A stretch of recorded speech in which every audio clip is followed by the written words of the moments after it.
At yan nga po mga kabosing, naglilinis po tayo ng mga drama at kakargahan po natin ng mga grow out na aharbisin natin dito sa gawing talugtog. Yan, sa pispan po ni Madam.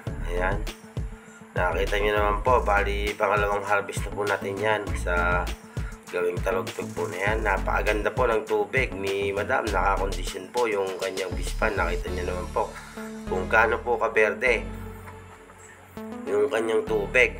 At yan, pinabombahan nga po ng bantay ni Madam at di po tayo makahuli kasi hanggang leeg po yung tubig nung unang lambat natin mga bossing.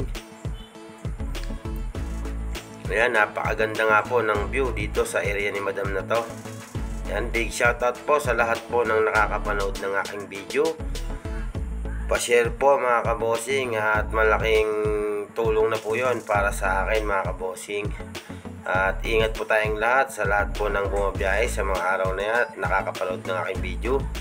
At yan nga po yung unang lambat natin mga kabosing. Nakita nyo naman po, pinipilian po natin yan ng good size. Saka po yung mga undersize, bali konti lang po yung naging undersize natin dyan. Halos karamihan po good size po siya. Bali nasa ano po yan mga kabosing, 3 months pa lang po yan. Sa December 22 po yan, magiging 4 months mga kabosing. Diyan, nakadalawang harvest na nga po tayo. Maganda nga po yung kondisyon ng pispan ni Madam at maayos din naman po yung kanilang pagpapakain sa kanilang pispan. At yan nga po yung mga nakasama natin na nag-harvest, yung mga bata po na yan. Ayan, big shoutout sa inyo mga batang ire.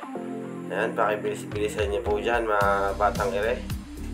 At medyo mainit na nga po yan yung mga time na yan mga kabosing. Sa mag-aalas 12 na po yan yung time na yan, kaya medyo kainitan na rin po, tirik na po yung araw mga kabosing. Kaya sa hindi pa nga po pala naka-subscribe sa aking YouTube channel, pa-subscribe po mga kabosing, Madam. At sa aking FB page, pa-follow po mga boss, Madam.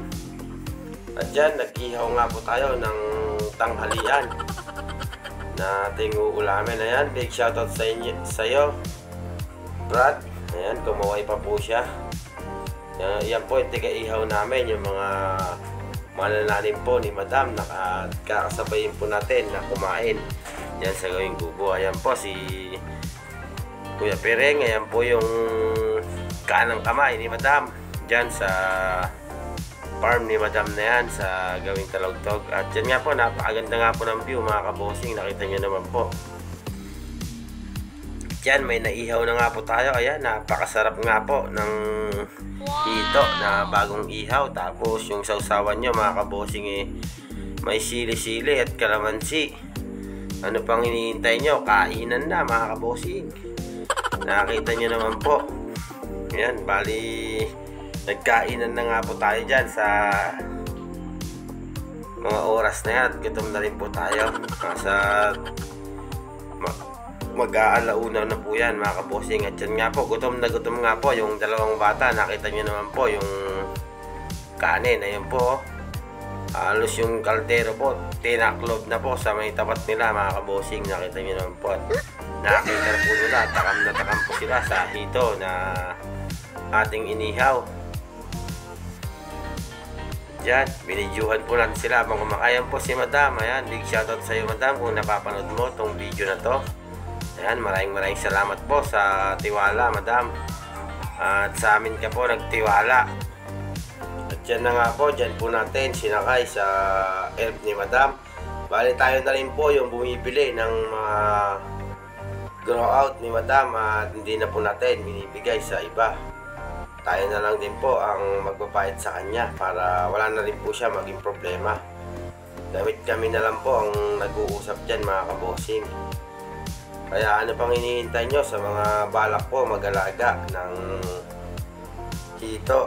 PM nyo lang po ako mga kabosing. And then yun lang, God bless, ingat po tayong lahat. Salamat po.